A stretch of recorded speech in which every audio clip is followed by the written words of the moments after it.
Hey, if you're a coach, consultant, or an online course creator who is not satisfied with how your website is producing leads and sales for your business, then stick around because today we're going to be talking about the 80-20 of heroic design for your website and how that will impact leads and sales. If that's not you, go ahead and click the skip button. We don't have anything useful for you here. Still here? Great.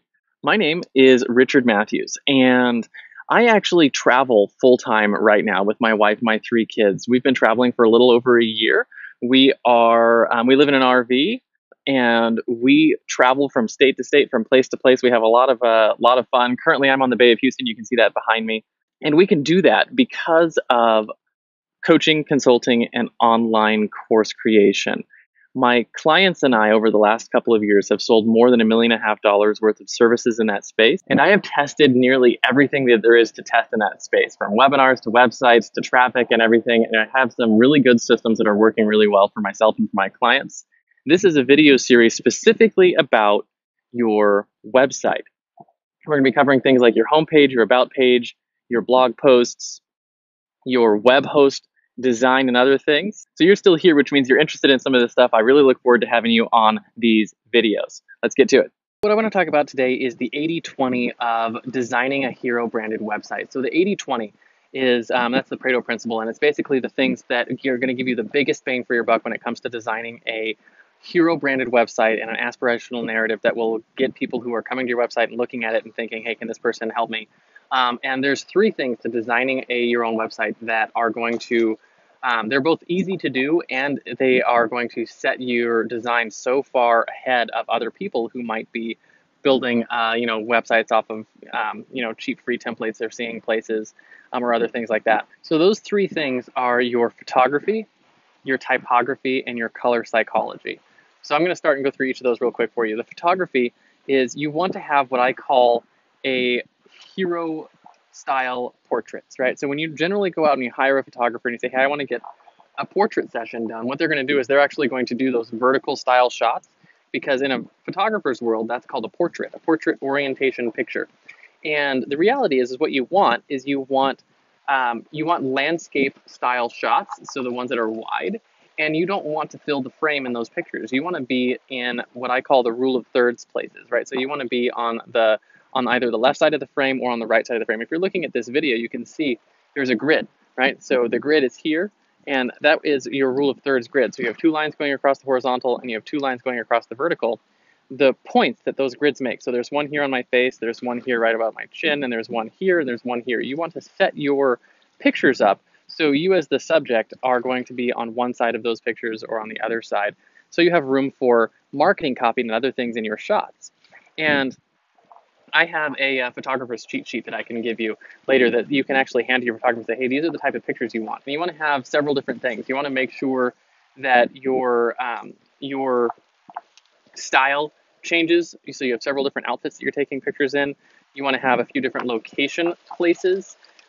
So the different locations that you want to have some that are in your work location where you're actually doing the work that you do. You want to do some on-location shoots, like at the beach or at the mountains or whatever is, nice looking around you at the park.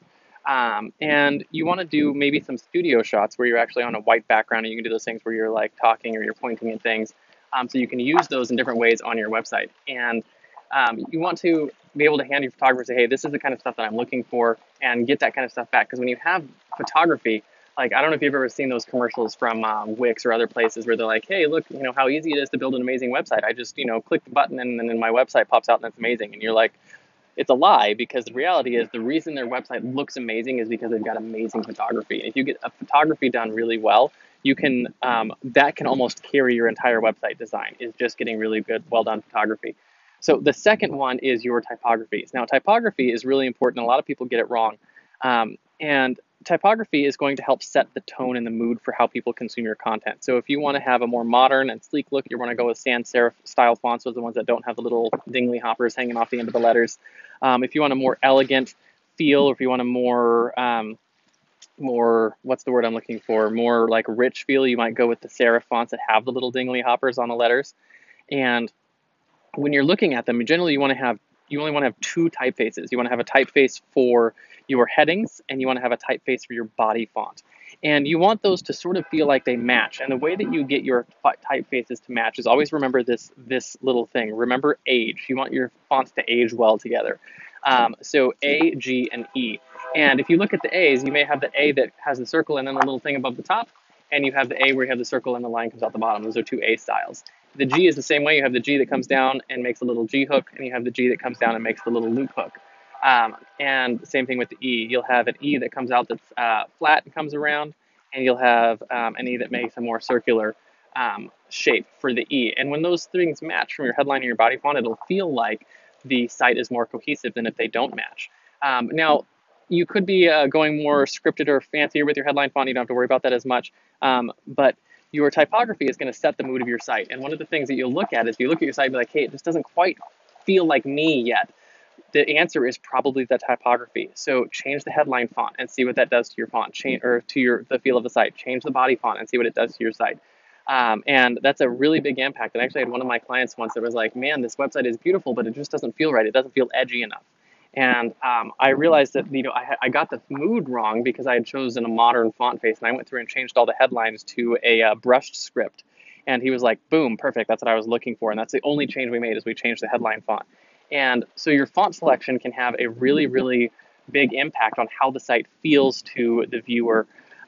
So that's the second one, is your typography. And the last one is your color psychology. So color psychology has to do with basically the feel of your site and where you fit in the marketplace. So just a couple of pretty easy for instances. If you're targeting moms and babies, you're going to use pastels, greens and yellows and pinks and stuff like that. Pastels. If you're targeting a rich audience and you want to have that upper class feel, you're going to use golds, and you're going to use I can't remember the name of that red, like mauve or something like that. And you're going to use those darker, richer reds and greens and golds and blacks.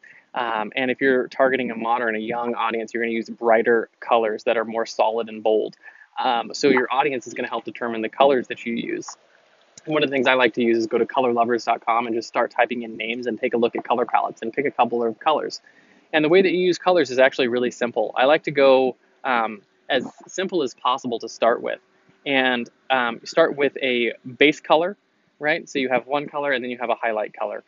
And the highlight color you use for like your links and you use for other pieces in your website. And you always have a black and a white that goes with it. So you have your white space and you have like a black or very close to black for your text and other things. And make sure that your text is, generally speaking, any of your big blocks of text have a dark font on a light background because it's easier for people to read and consume. So there's a lot of ways to go about picking your color scheme, but make sure that your color scheme matches your audience. And those are the three big things that go into your 80-20 of design. And with those three things, you don't have to really know anything else about designing. You can make a site that looks really, really good. And you'll see a lot of people mess these couple of things up. They have cheap looking, terrible photography, or they don't use their typography consistently. They have 3 or 4 or 5 different fonts and they're used in different ways. If you simplify it, 2 fonts, 1 headline, 1 body font, and you use it consistently across your site will look so much better than your competition's. And the third one is your colors. If you use your colors consistently, right, where you have your highlight font, and you only ever use that for your calls to action, where people are where things that they can take action on, right, on your links, on your calls to action, other things, then your site will be miles ahead of other people who use color inconsistently, right? Sometimes you can click on their highlight color, sometimes you can't. You want the colors to fit your audience and you want them to give people direction on what they do, right? So if you only ever use your yellow for links and calls to action, then people know that when they see yellow, they can click on it. And that's how you want to use your colors. And just be simple about it, and your site will look really, really good. So what I'm doing is I'm actually offering my website templates to anyone who is interested right now that we use to build coaching and consulting websites. And these have our copywriting that we use for our home pages. They have our stories that we use for our about pages. They have the product pages that we use and how we put them together with the copywriting we use on those and copywriting templates. We have our blog pages and the templates we use for blogs. We have all of our funnel pages that we use for webinars, for opt-ins, for upsell funnels. All of it is in our templates that we use, and we've helped our clients sell millions of dollars with these templates. And you can have access to them when you sign up for our WP Engine hosting account, right? So we have an affiliate relationship with them. They're one of the best hosts in the world. I host many, many hundreds of websites with them through the years. They have incredible support. They have, no nonsense SSL. They have backups every day. They will fix your site if you ever get hacked. We've never been hacked. Their support is, like I said, 24/7 live all the time. I've never had a problem that they can't answer and get fixed for me very quickly. And they can handle, which is very, very important for people like you and me, traffic spikes that happen when we send email messages, have JV partners, put ads on Facebook, put ads on YouTube, or have something that goes viral and they hit your offers. Your website won't go down, which is vitally important if you're running offers. And you want a web host that can handle that. So web host is vitally important.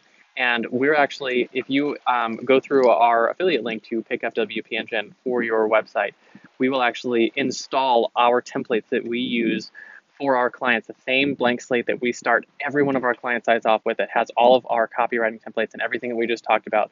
So you can just go in and start putting in your photography, putting in your copy, and putting in your typography selections. And it's pretty easy. You can just select the headline font, select the body font, see how it affects your style. You can select the main color and the accent color, and just have everything ready to go and test out for your website, for your brand.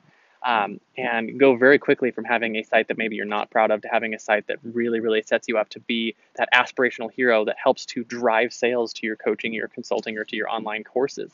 And it's a really, really powerful part of your business. So if you want to take us up on that offer, go ahead and click the link on this video, and I'll see you on the other side. I'll give you instructions on how you can take us up on that offer. Oh, and for the photography stuff, I'll actually include our photographer's cheat sheet that you can use to actually hand a photographer, so you can make sure that you get the kind of photography that you really want. So with that, I'm done with this video, and I will see you on the other side.